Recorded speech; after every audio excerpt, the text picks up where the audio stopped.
مساجد کی حفاظت کا ہے۔ آپ کو علم ہوگا کہ آج سنبھل میں کیسی دردناک واردات پیش آئی ہے۔ ایک تو مسجدوں کے سلسلے میں یلغار کا وہ رخ ہے جو ہم دیکھ رہے ہیں، اور دوسری طرف جمہوری دائرے میں رہتے ہوئے احتجاج کرنے والوں کے ساتھ جو سلوک اپنایا جا رہا ہے وہ نہایت ظالمانہ ہے۔ مساجد اللہ کے گھر ہیں اور ہر قیمت پر ان کی حفاظت کی جائے گی۔ All India Muslim personal law board اس طرح کی مختلف کوششیں انجام دیتا آیا ہے، آج بھی انجام دے رہا ہے، اور بزرگوں کا لگایا ہوا یہ پودا سرسبز و شاداب رہے گا، تر و تازہ رہے گا، اور ہم ہمت کے ساتھ، حکمت کے ساتھ، حوصلے اور توازن کے ساتھ آگے بڑھتے رہیں گے۔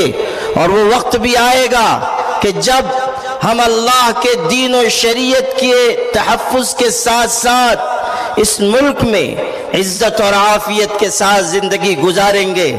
حالات سے دل برداشتہ ہونے کی ضرورت نہیں، اگر کوئی بھی ہمارے ساتھ نہ ہو تب بھی اللہ کی مدد ہمارے ساتھ ہے۔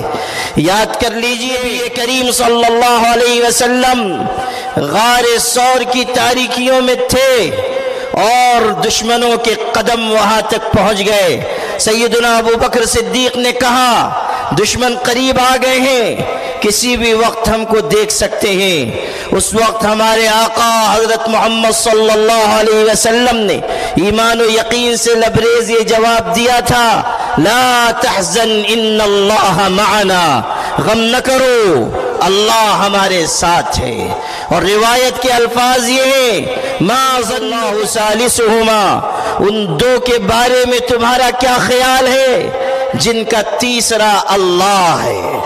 اللہ کی مدد پر بھروسہ رکھتے ہوئے آگے بڑھیے، وحدت و اجتماعیت کو قائم رکھیے اور دل سے یقین کیجئے کرن ظلمات پہ بھاری ہوگی، رات تمہاری ہے تو کیا صبح ہماری ہوگی۔